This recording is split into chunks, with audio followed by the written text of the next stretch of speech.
Hello and welcome to a new edition of Horizons. I'm Don Moore, your host. This is a public affairs program of Ohio University's Southern Campus. It's put together by the electronic media students at Ohio University Southern Campus. This is a new season. It's fall 2019 and it's a new season. We've got a new set. So we're pretty excited about upcoming shows here on Horizon, where we try to bring you information about what's going on in our community here in Lawrence County, also Ashland, Boyd County areas, and Huntington, West Virginia areas here in the tri-state. Today, we have a very special guest with us. It's a former student of Ohio University, a good friend of mine as well, but it's Marty Conley. And Marty is going to be coming on with us a little bit later to talk to us about what's going on with the Lawrence County Convention and Visitors Bureau and a lot of activities that are going to be taking place. We're going to talk a little bit about his role and new role with the Convention Bureau, and also about the activities. But first, what we want to do is we want to toss it over to John, and he's got an update about what's taking place here at the Southern Campus. Thank you, Don. This is OUS Update, your guide to what's happening around Ohio University's Southern Campus. Ohio Southern is currently hosting an art exhibit free to the public. I had a chance to view the art. The Ohio University Southern Campus is hosting an art exhibit featuring the clothing worn by and inspired by victims of sexual assault. Entitled, "What Were You Wearing?" This art project began at the University of Arkansas in 2013. The project was inspired by Dr. Mary Simmerling's poem, "What I Was Wearing." The clothing on display at OU Southern was provided by students, faculty, and staff of Ohio University, along with local community members.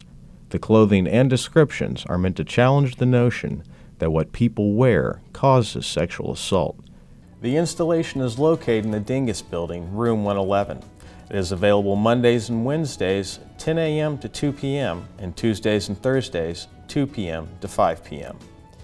OUS hosted another Crush workshop for community members working with children of incarcerated parents. It stands for Kids Rising Up Through Support and Healing, but it's for kids that have had incarcerated immediate family members. The program's a school-based support program, so you meet with the kids once a week. Ideally, sometimes the other buildings meet 2 or 3 times a month. And it's a program where we try to give them self-esteem, work on tools for them to work through some of the problems that they're having associated with having parents incarcerated.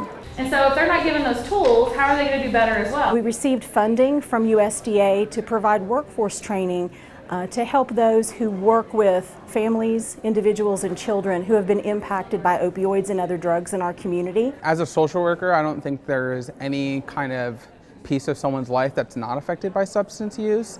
And I don't think any kid that grows up with a parent that's using substances or in a family dynamic where someone is using substances isn't going to be affected by these substances. Our ultimate goal is to help them heal and help them realize that they can rise above their circumstances and that they can have a different path than what they're being raised in. They are our future, and this opioid epidemic has hit them the hardest because they have no voice. We've got a lot more people on our side now that are looking at it and acknowledging that we do have the problem and acknowledging that there are ways to help these kids.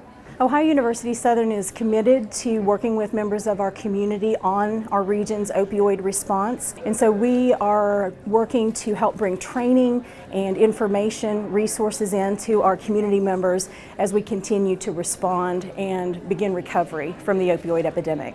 The workshop was a collaboration between Crush and Ohio's Workforce Success. For more information, visit Southern's website or Facebook.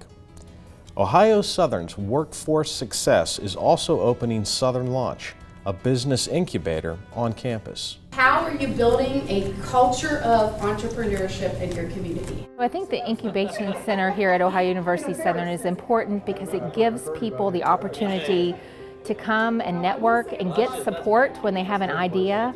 Otherwise, sometimes people will have a great idea and not know how to grow it or not know how to get the support that they need. And here they can come, they can get that support, they can take classes, they can be coached, and then they can learn, what are the area resources that they can tap into. Otherwise, they may not ever know and may not be able to bring their idea to fruition.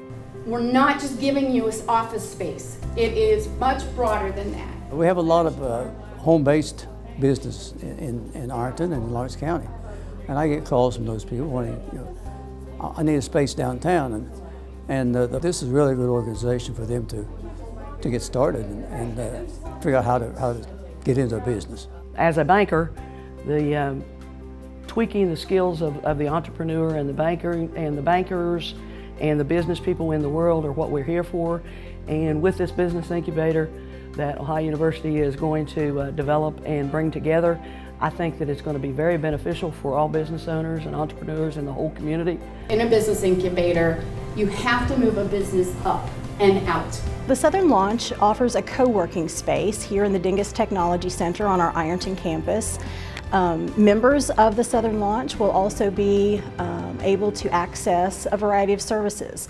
That includes business coaching, mentoring, various trainings and workshops, entrepreneur-to-entrepreneur mentorship, meetups, and various other resources that we can access throughout our partnerships in the Lights Regional Innovation Network. The reason why we have a network is so that there's access to any of those things within the network. And that is a network of 28 counties of similar makerspaces and incubators throughout Appalachian, Ohio, Kentucky, and West Virginia.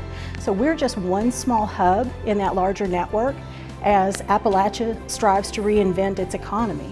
I think probably some of the bigger pieces is that there are so many assets that are in the tri-state region. I mean, working with Marshall, working with Ohio University Southern, being able to work with the Economic Development Corporation, Ironton Alive. I mean, all of the different little organizations who are now coming together that are already making fairly large impacts with what they're doing. But now with this project, I think, you can have these impacts come together and make something even bigger.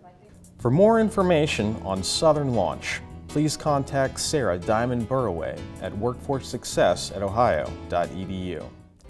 That's what's going on around Southern Campus. Back to you, Don. Thanks, John. As you can see, there's a lot happening around the Southern Campus. Appreciate John Hall and the students for putting together that news package.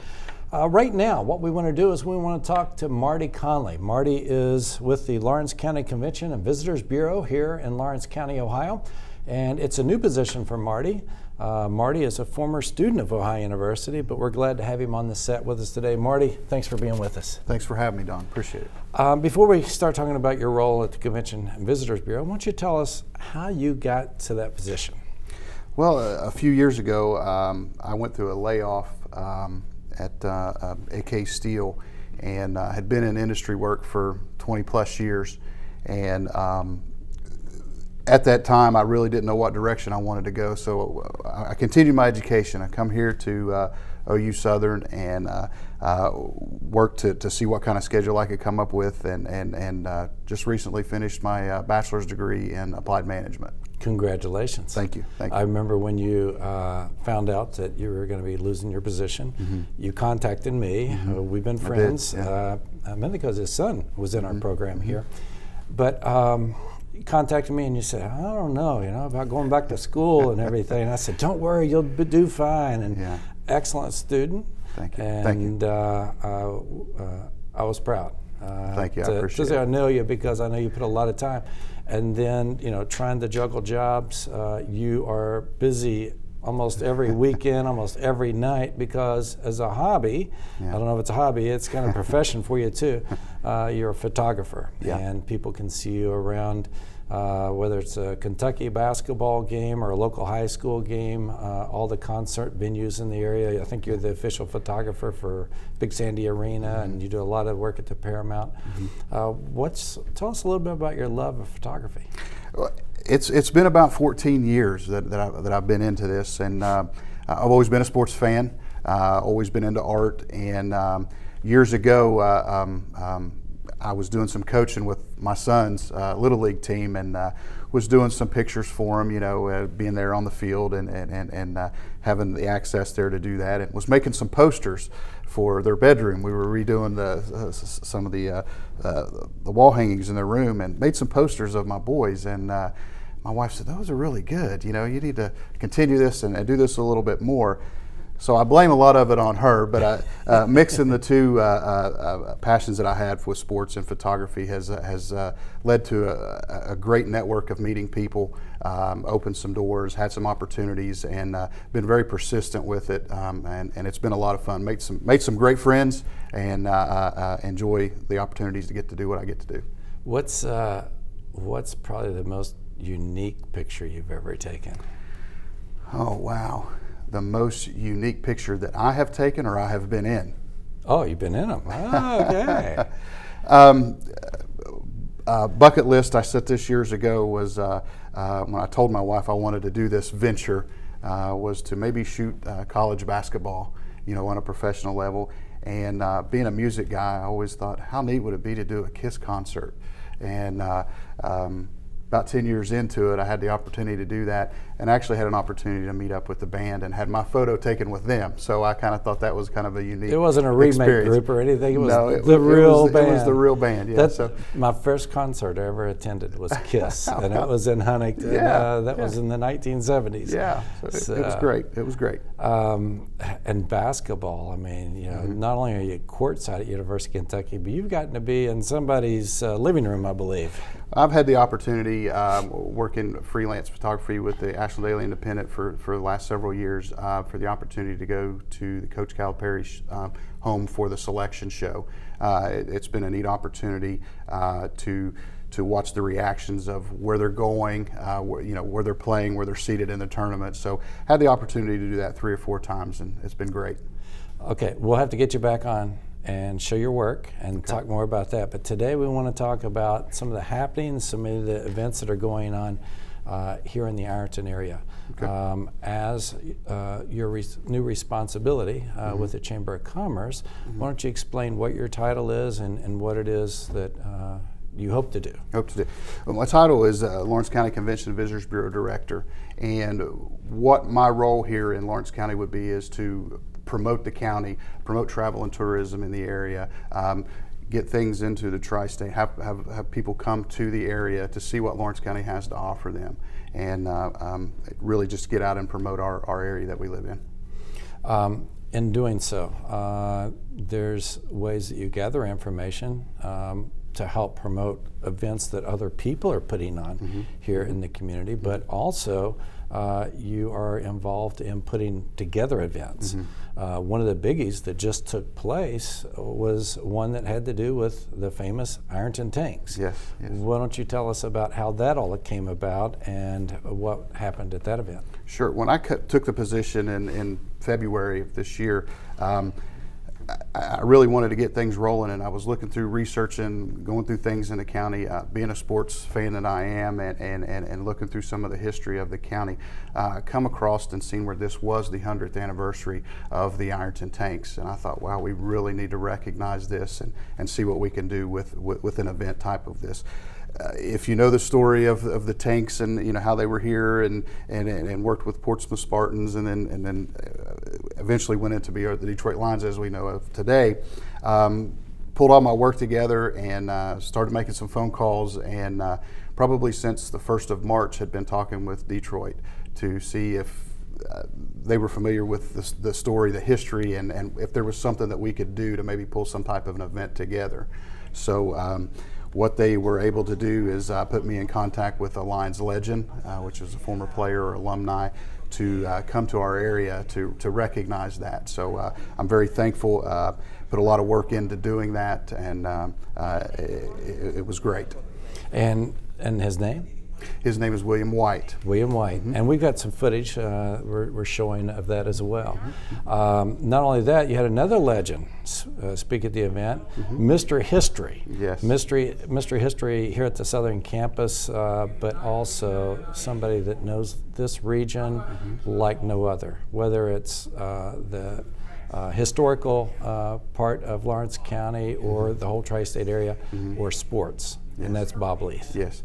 We had Mr. Leith come in and speak on behalf of the history of the area and to tell the story of the Ironton Tanks. So a great fit to do that was Bob Leith. Very, very much so. Not only were you able to bring in those folks, but also you're able to bring in some high school students Yes. as well.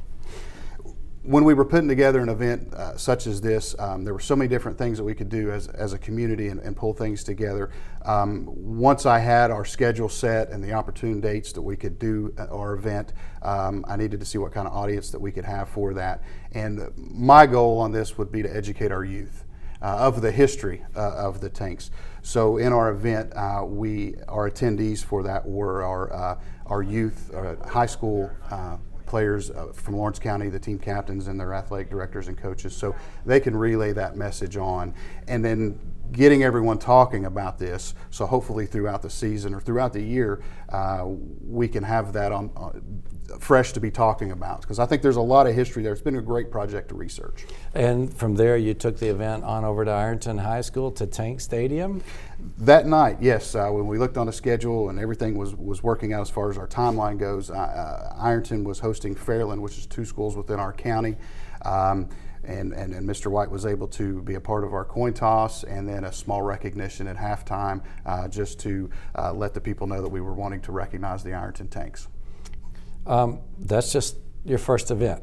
Okay, we've got some other events coming up. Now there's community events that are going on that you want to share before we sign off today, and also we're going to talk about an upcoming event at Christmas that you're very involved in. So what we're going to do is we're going to take a break. We'll be right back after this. They gave me Vicodin after my knee surgery. I didn't know it would be this addictive. I didn't know how far I'd go to get more. Opioid dependence can happen after just 5 days. Know the truth, spread the truth. Someday starts today at Ohio University Southern. With more than 30 affordable 2- and 4-year degree programs in in-demand careers, you'll learn skills employers want right here in the tri-state and beyond. With traditional classroom instruction in Ironton and Proctorville, online and blended learning, Ohio University Southern meets the needs of working adults and traditional students with affordable, accessible, high-quality education. Ohio University Southern. Welcome back to Horizons. I'm Don Moore, the host. Glad to have with us our special guest today, which is Marty Conley. Marty is the director of the Lawrence County Convention and Visitors Bureau. We've been talking about an event that just took place here at the Southern campus and here in Ironton, Lawrence County area, concerning the tanks and their celebration.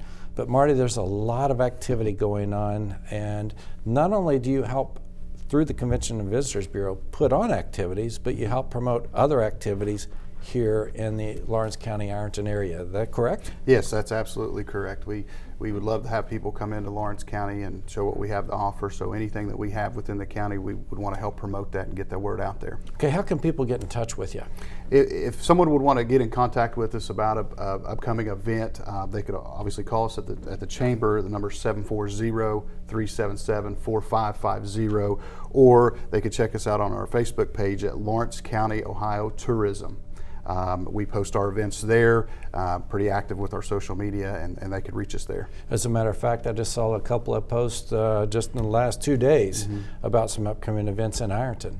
Yeah, upcoming here in the month of September, on the 21st, we have J.L. Falks, who is a blues guitarist. This is being brought in by the Ironton Council for the Arts, which will be here at the OU Rotunda. That will be on the 21st, begins at 7:30. And also on the 28th, we have the Ohio River Wine Festival in Ironton. So those are a couple things that are coming up pretty quick on us too. So. Now, not only that, but there's also a lot of events that the Chamber is involved with as well. And one of those is a regular thing that they normally do on the 4th Friday. Why don't you explain a little bit about what that is? Yeah, on the 27th of this month, the Chamber hosts the 4th Friday Luncheon. This date will take place at the Tri-State Bible College, and our guest speaker will be Senator Bob Peterson at that event for the Chamber. Okay, so each month they bring in a different speaker on the 4th Friday, and it's a chance for the Chamber members and to come in and learn about what's going on in the community. Yes. And also a chance to do some networking as well. Very good networking opportunity. Manufacturing Day. Manufacturing Day is coming up October 3rd, which is a Thursday. That'll be held at the Point Industrial Park. Manufacturing Day is recognized, it's recognized nationally, but here in Lawrence County we will recognize those places that deal with manufacturing and industry type work. And then following that is going to be an event that the Chamber is involved with every year, and it's where they recognize some of the local businesses. Yes. That will be our Chamber Awards Dinner, and that is Tuesday, October 29th, which will actually be here at OU Rotunda. And that's an opportunity where the Chamber recognizes those businesses within the Chamber of Commerce and what they've done for the year and like to reward them. Moving from that type to more of a tourism type of event that attracts a lot of people. Matter of fact, I think last year they had some issues with traffic because it was so successful, and that's the Festival of Trees and Market. Yes, Festival of Trees and Market seems to have grown, which is a good thing. That will we have our VIP reception for the Festival of Trees, which will take place on November 30th at the Chamber of Commerce. Kind of kicking off that, we'll have our second annual Luminary 5K Racer Walk, and that'll be on the 21st at 6:30, which will take place through the Industrial Park. Then our Festival of Trees and Christmas Market will be the November 22nd and 23rd. During that time frame as well, we'll have the drive-through nativity, which is sponsored by Jeremiah 38 Ministry, and that will begin at 6:30 as well. So as they drive through the Point Park, they'll have scenery from the nativity, which is pretty interesting as well too. Yeah, and this year, hopefully the turnabout, it's complete this year. Yes. Last year, some of that construction I think was still going on, so it made it for a few headaches with some of those events, but they were all very successful. And that's coming up in November, and what we're going to try to do is we'll be trying to get Shirley and some of the folks to come in and talk about that. I think last year Mary Cogan came in, and some of the people from Jeremiah 38 Ministry came in, and so we'll try to get you more information out about that. Some exciting events coming up here in Lawrence County. And you know, we are blessed to be here in the Tri-State because we have so many activities that take place in Ironton. I know there's a big Wizard Fest coming up in Ironton that's really big also, and we're going to have Brad Berry, he's one of the founders of that. He's going to be on the show to talk about that coming up.